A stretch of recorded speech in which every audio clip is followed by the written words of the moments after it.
Well, we're back after a week break, roughly. It was too gosh darn windy last week to do anything.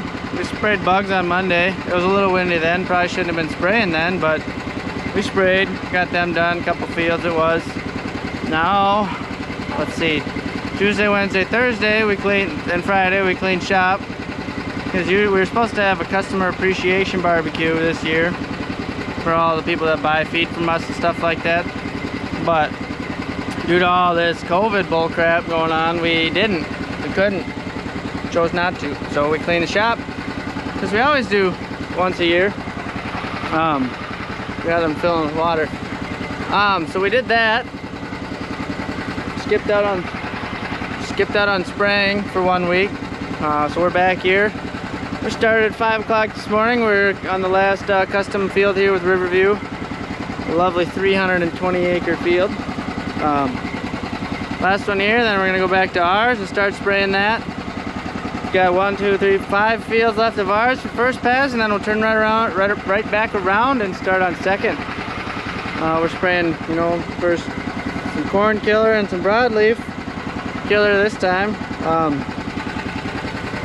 So something I really like about mixing for Riverview's fields is, so what we got here for their chemical is, this is Bristow. I don't know, I think that's how you say it. And Plexus. So this here is essentially, it's pretty neat and pretty convenient, because essentially Raptor, and in this thing here we got Bassagran. So essentially Varisto has both those active ingredients in one chemical. So there, we're down, we cut from 2 down to 1. And Plexus here saves on the crop oil and our AMS bags up top. So it's kind of like you're cutting 4 products down to 1. Safer, you're on the ground, easy mixes. It's just a heck of a lot easier. I love it. It's quicker, you know. I can stand around and move my mouth here for a little while because it's pump idling.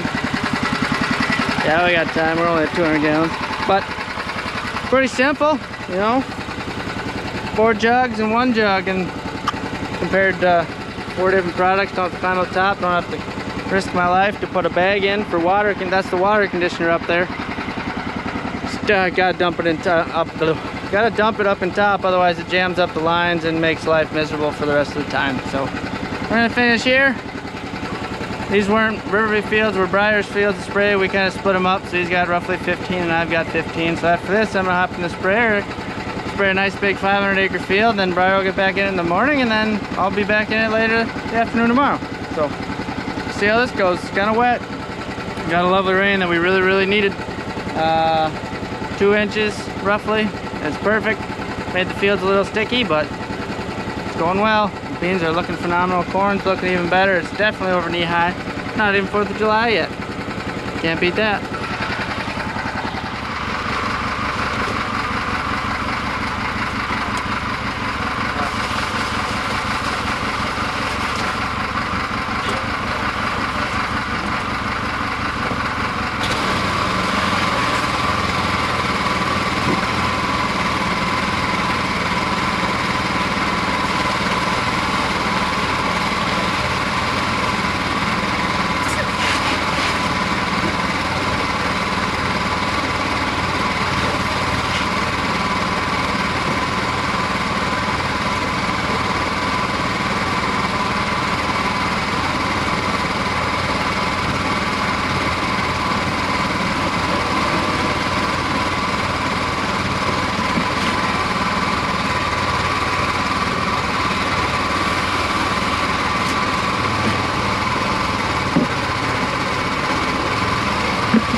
Hopefully we got it there.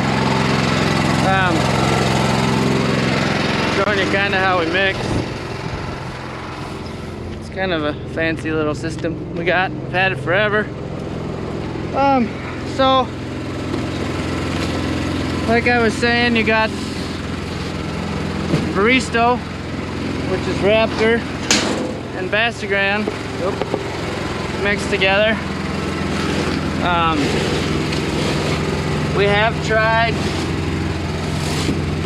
I mean, this is Riverview's chemical. They buy all that, we just spray it, so we don't pick out what we spray. But we're spraying Raptor and Bastigran, name brand product,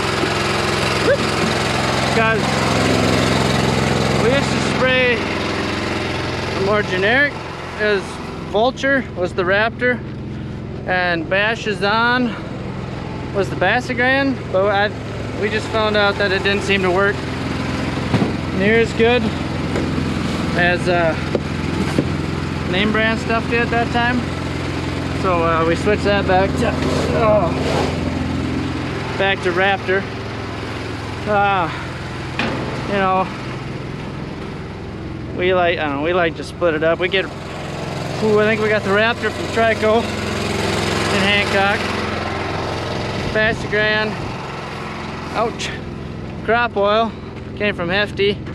You know, I guess Hefty might be just a little cheaper with the bulk products, so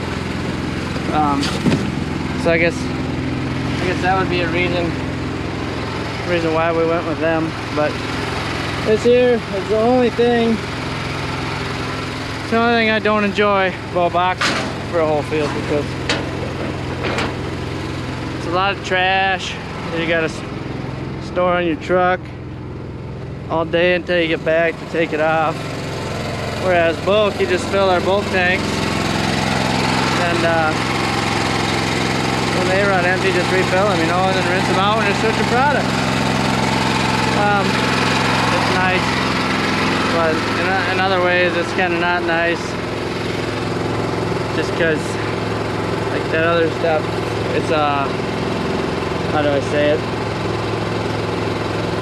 I don't know, it seems to be, it's a lot less product to run through. You know, you got two products doing the same thing as one, which is really nice and really handy. It just makes life a lot simpler. Well, once I'm done here, I'll kind of explain what everything does again. I don't know if I have, but so we're spraying crop oil, AMS, Raptor and Bastigran for our mix, but you know, Plexus and Varisto for Riverview's mix. So what you got there is Plexus, you know, it's crop oil and AMS. So crop oil, you know, you add that in with the chemical, and it just helps soak up into the weeds better, the leaves better, you know, and kill them quicker, better. Makes it hotter, essentially, you know. So you kill things a lot better. The AMS just makes the water more soluble. That's a terrible word, but it makes it so the chemical binds to the hard water. It's like softener salt in your water softener, essentially. It helps your chemical bind with the hard water better. What else would? So the crop oil soaks into the weeds better, helps the chemical work better. That's something that you don't want to mix too much of, because if you overlap, like I think we finally got the sprayer set. Kibble was out the other day, last couple weeks ago, and helped us set it so coming out it shut off right, and going in it shut off right, or better. I think it's been a lot better, a lot more accurate in and out. So, but one thing we did notice with our old sprayer was wherever, you know, that one had section controls, but this one here's got single nozzle. So basically, with the section control, enough nozzles have to get over where you've already sprayed for it to shut off. So if you weren't entirely perfect and overlapped enough, that's hard on stuff, it would, you know, too much crop oil, it would burn the beans actually, so that's not good. But here with this single nozzle shut off, we haven't burned any beans. Well, you know, we've only had it for 2 years, but we haven't burned any beans in these 2 years, which is phenomenal. So we got Raptor. Raptor's the corn, no, I think I have that backwards. Basagran's the corn killer. That, you know, that just kills all the corn that might have came up from last year. Like I see some down in the rows, so that'll get killed. Raptor should be the broadleaf killer. I might have to get out and read the label. I think I might have that backwards. I get them two mixed up all the time. Raptor and Basker. So you just got your weed killers, broadleaf killer, and your corn killer, and then your crop oil soaks up better in the leaves, and your AMS, which just helps the chemical combine with the water. Yeah, it's pretty simple. You know, we've only got 2 products with Riverview here. Luckily I get out of here for the next 500 acres, so Briar gets to go back to mixing 4 and climbing up top and dumping bags in, which is also a pain because you always have to be agitating so that the whatever you want to call them, the salt, never settles to the bottom and is always in the water. So yeah, it's going good. He's going slow. Gotta go slow all of a sudden because we're got 1,000 gallons left of water. Made a call for the water truck. It's the second water truck to come bring me some water for the next field. Since we're over here by Alberta, in between Alberta and Chicago, kinda, I don't want to have to drive all the way back to the farm, fill up, come all the way back, and then go all the way back because we won't be able to bring enough here. Whereas if they bring us water, I'm not scared sitting on the side of the road to fill me up to 7,300 gallons because I'm not going to be driving, and I'll be empty by the time Briar has to drive back. We'll be empty. So that won't be an issue, but it'll take, I think that one only holds 5,000, so it'll bring 5,000, fill me up, go back, come back with some more, and by the time they come back, should have room for the rest of it to finish that field. So yeah, we don't like to carry a lot of water when we're going down the roads. It's hard on stuff. You know, this is an old trailer, 1969, I think. I don't know, it says somewhere on there. But it's hard on the running gear, on the back. It's old. It's seen the acres, seen the gallons, seen the roads, seen the miles, whatever you want to call it. Potato. But, well, I'm just gonna sit here and relax. It's hot out today, so we'll fill him up one more time. Get the water tanker out here, fill that sucker up, and start spraying our own. It's gonna be a good day. Gonna be a good week. Probably get first and second pass done by next Wednesday, roughly. Give or take, rain pending. They're chopping hay right now too, so we might get held up by them needing the water. Second cutting's going this week, which is pretty good because normally it's right on the 4th of July, which is a pain. But we're hanging out. Well, we'll see you in the sprayer, I guess. Maybe we'll show you what the one we fill with the water tanker, depending on who shows up with it. So, see you in a little bit. Done here. Last first pass for Riverview is done. I guess one thing the only bad thing I don't really like about custom spraying is, so on FieldView is the app we use to kind of track what we're doing with the sprayer. We got that iPad in the sprayer up in the corner. That kind of shows you what you're putting on. And, you know, it paints that pretty yellow line. So we have that on. And the acres are on there, supposedly for the field. So like this one said 310. So we planned for 310. Well, it's only like 306 or something like that. Gonna be, you know, roughly. So that's 90, 100 extra gallons that we're gonna have to carry over and keep track of, and so that we know that we have to either pay them for that, you know, 100 gallons, which is 4.5 acres, or we just carry over 100 gallons from ours to theirs and make it even. But it's kind of a pain because you don't know exactly what you're gonna spray, how many acres you're gonna spray until you spray it the first time. Sometimes the planter's even wrong. If it overlaps or something like that, it'll track double acres in some spots. So that's the one thing about multiple passes, is the first pass is usually what you use to figure out how many acres you spray. So that way the next 3 passes you can hit her on the nuts and be as accurate as possible. That's what we aim for. Like the last field we left, I got him within 6 gallons, but of course we were going from a Riverview field to a Riverview field. So that was pretty good. Actually, we were pretty accurate there. It's just some of these bigger fields, I mean, I guess there's a manure pile out there. They stack dry manure out there, so there's maybe, nah, it's not that much, maybe an acre. Probably not, maybe half an acre. Probably not even that much. I don't even know how big the pile was. It's out in the middle of the field. But, so we got to carry that over, which isn't a huge deal. It's only 100 gallons. At least they don't have 1,000 or something mixed up still for them. But yeah, as we get towards the end of the field, especially switching from one field, like theirs to ours, we want to hit her as close as possible, just to save some money. You know, whereas at the end of the day, we like to do that so we can end up empty, so we don't have it sitting on the sprayer in case it would happen to rain for a week. So we're currently en route to our field over by Lake Hattie over here. Seth and the water tanker is going to meet me there. We're going to fill her up, wait for Briar and the sprayer to come, and then send the tanker back, bring me some more water, fill that up. We should be good to go for that field. We should be able to finish. It's going to be slow going. Oh, God, terrible road grading job. Should be able to finish it. It'll be slow because, I don't know, I'll give you a breakdown of the field when we get there. Part of it was planted with the 48 and the other part was planted with the 24. So we'll be able to just, I don't know what this rain did to the tracks. You know, sometimes when it rains a lot, it kind of makes the planter tracks disappear.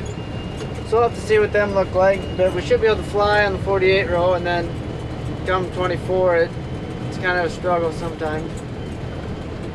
So that, I mean, that's the nice part about field view is you can pull up two separate maps. You can pull up the planter map and you pull up your sprayer map, and you can kind of, it helps you kind of find where the planter went in, because it shows you like an arrow which way they went. You know, not that that matters, but it helps you kind of know that you're in the right spot, not off or something on a guess row.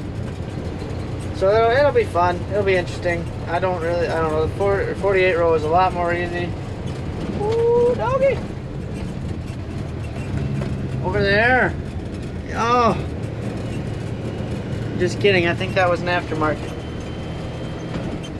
It almost looked like that was an RX, an 8RX. But I'm getting to wonder if those weren't aftermarket tracks. Oof, got me really excited there. That'd be a dream. I don't know if I'd want a pull type sprayer. I don't know. I might have said that we did have a pull type sprayer in one of my videos back in the day, but I'm pretty sure, thinking back on it now, it was just 3-point sprayers. We had a 765 Cat with a 3-point sprayer. You know, a Cat with tracks with a 3-point sprayer and 3 saddle tanks, I think. That was before my time. I didn't spray back then. I was pretty young. But the nice part about wheels, when you come out on the end and turn, it doesn't rip up. Or, you know, it actually turns, whereas tracks, they kind of pivot. And I feel like in these wet conditions, it would just destroy the crops on the end round. I mean, I've seen some. There was a beet field we were spraying by one day that the guy had a pull type with a track machine, and it just looked like it was really hard on the end rounds. So that's one really nice thing about wheels. I mean, tracks are nice because they float over a lot more, but I don't know, I probably would never get it. I like our John Deere self-propelled. You can spray taller crops with it. You know, if you need to go back and wide drop corn or something odd like that. Usually we're too busy, so we have precision, that's a hard word to say. Precision, they have a little spray crew, precision planting, or Precision 360, I don't even really know what their name is anymore. But they're by Hancock. They put all the stuff on the planters to make them work better. You know, I don't know, it's expensive stuff that you put on a planter that makes the planter plant better. It's a good way of putting it, but yeah, they got a spray crew. It's kind of, I think, I don't know if they go through it. I mean, everything's through Trico, but I don't know if they're a Trico spray crew or a Precision 360 spray crew, but it's the Precision guys that spray, and they just get stuff from Trico. So they're a custom spraying crew, and they have a John Deere that set up for wide drop, I do believe. They also have an Apache, but I don't know why anybody would want an Apache either. Car coming up behind so, while we're heading to the field here, we'll be there in a couple miles. sit and relax until Seth gets here with the water tanker. Pryor had 750 gallons of spray off yet, so it'll be a little bit. We'll get in the sprayer. We'll show you what we got. It's been a little while since I've been in the sprayer seat, since my days have all been screwed up when I was supposed to spray due to the wind and the rain, and Pryor just likes to spray. We are back in the sprayer. It's been a while, and just as I figured, these rows are really hard to see. The planter tracks are really hard to see, but normally you can kind of see the imprint from the planter where the wheels went, so that's kind of how you justify where your row is. But since we got it's only an inch and a half, 2 inches roughly, it said 1.5 inches out here, but it kind of made those disappear. You know, it kind of pounded the ground flat-ish, but luckily we spread those rows out where I drive, so it's a huge difference. You can see it from the cab at least. That's the one thing saving it, making me more sane than anything. Except for the headlands were about near impossible to find where I was supposed to go, since I drive 4 rows over from the planter track. But we got that done. We're going back and forth, 50 acres done so far. It's going to be a slow process. It's going good though, beautiful day, very little wind, sun's shining. Ground's not near as wet as I thought it was going to be. Beans are greening up. It's beautiful, beautiful out here. It's nice being back in the sprayer. It's been a while, over a week, but it's going to be a long push here. As soon as we get done with this, the first pass, we have go right into beets, spray 300 acres of beets, and right on the second pass, kidneys. It's going to be a good push. We're going to be long nights, long days, long nights. Little sleep, lots of money. But it's enjoyable. I kind of miss it. I missed it last week. When I get going back straight, if I can get the auto or the row sense to work, I'll show you what this field looks like. That's another big field. We kind of combined it into one, called it one, but it's still 2 separate fields. It just makes it easier if you plant. It makes it easier if you plant the same thing.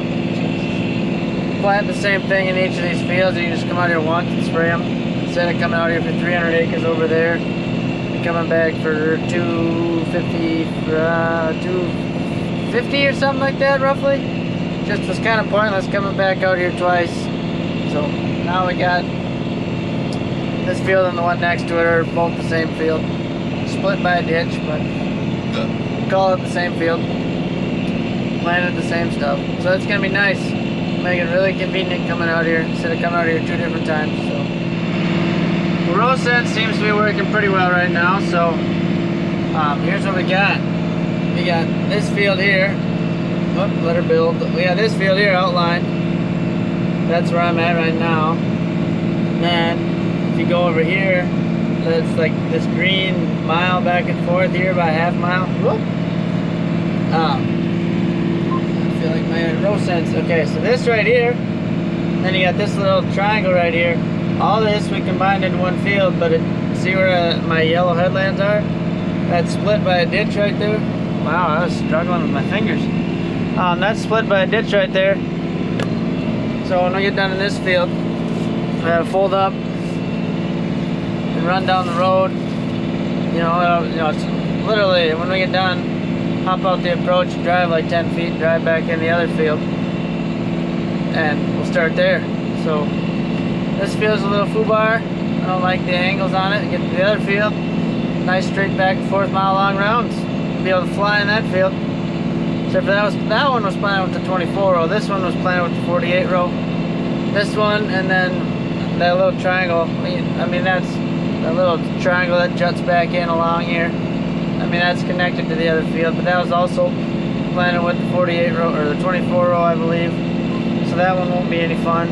It's more enjoyable spraying with this 48 row because the track spacing there is a little wider so you can see what you're doing. But 544 acres here. We're starting in at, it was probably 1 o'clock-ish. 1 o'clock-ish when we started. Looks like the water tanker's coming back to fill up my water tanker. We're 60 acres done. Probably be done by 8, 9 o'clock if I can get her going faster. We're only pushing 9 miles an hour right now. I don't like to go fast. Slow is smooth and smooth is fast, they say. So it'd be different if I ran on 30-inch rows, but we got 24-inch rows we're working on right now. 22 in the other one. So hang tight. It's gonna be a long night. Ha! We're about halfway around the headlands. This field has been an absolute disaster. I was all planning with the 24 row. I don't know what has been going on, but if you just look, it just looks terrible. It's absolutely impossible to find rows. You know, I mean, the 48 has delta force. I'm not a planner guy or anything, but if these headlands were as compacted as they were, I don't know. It was a silage field last year, so if it got compacted the whole time, you know, and that 24 row just sits on top, it's not going to get in. I don't know I'm not a planner guy, but I'm guessing that it's the issue of not having delta force on the planner. So it has just been an absolute disaster. It's like you're following your row and all of a sudden the row disappears. So if you look at that, I mean, there's the rest of the headlands, you know, I was trying to focus on the field.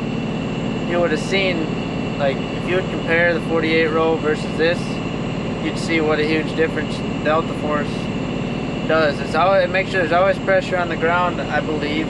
Don't quote me on that, but I believe pressure on the ground, so it's always getting the seed in the soil. I don't know. I think I'm not a planner guy. I could ask a planner guy if it's really an issue, but it's just not doing a great job. This field has been a disaster. I'm sure there'll be more I can show you out in the middle of the field, but oh boy, yeah, this is rough. So we're gonna keep plugging away here. Not sure how much more footage I'm gonna be able to get. I'm gonna have to focus a lot. This is just not working so well. So it's gonna be a long field at this rate. So, well, I'm gonna go struggle some more, ride the struggle bus. I guess if you think about it, delta force, every row unit has like a hydraulic cylinder on there, I think. So that, I don't know, I just really don't know. I'm just taking a guess, but you know, it keeps all that down pressure on the ground, so the row unit probably never leaves the ground. I don't know. If you keep your down pressure on the ground, it's always going to be getting it in the ground at the right depth. It's never going to bounce up and plant it too shallow. That's another way to look at it. I could dig in a lot deeper if I needed to, but I'm just kind of shooting in the dark here. Planning's not my thing. I've never been in the planter. I've planted my food plots for deer, but that was a 12 row. I don't know if that thing has delta force. I don't even know that thing. Oh, that thing's cherry. But no, I'm guessing that delta force is like, look at this. There's like nothing. Oop, kind of.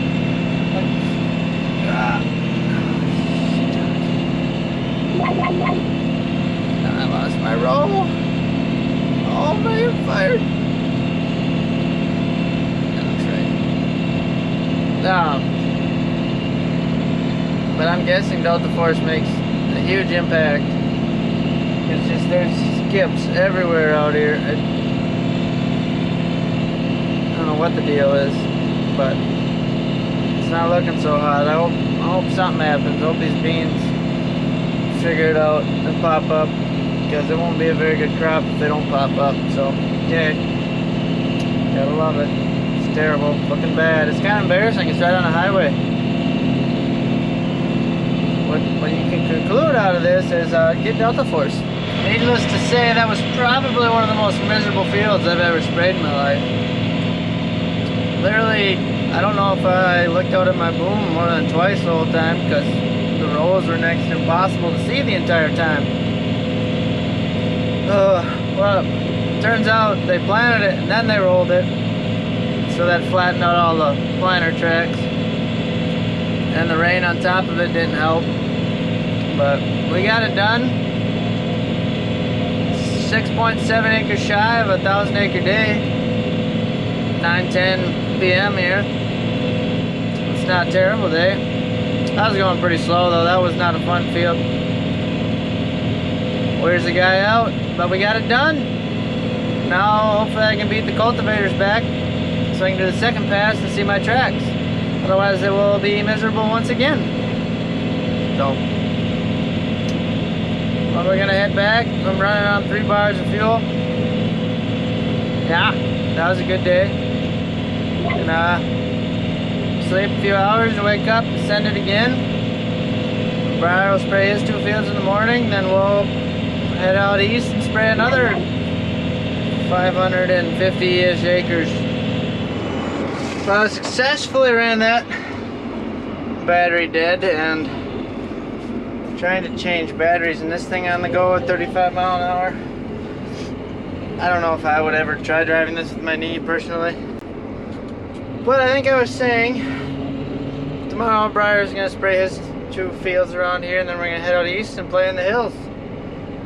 Be some fun footage. I love it. I love it out there is what I'm trying to say, what I'm trying to stutter.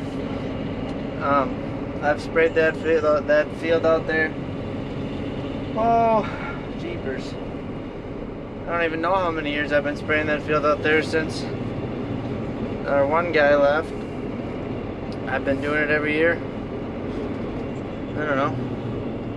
Something about that challenge out there. There's some wicked side hills, but we'll show you more tomorrow.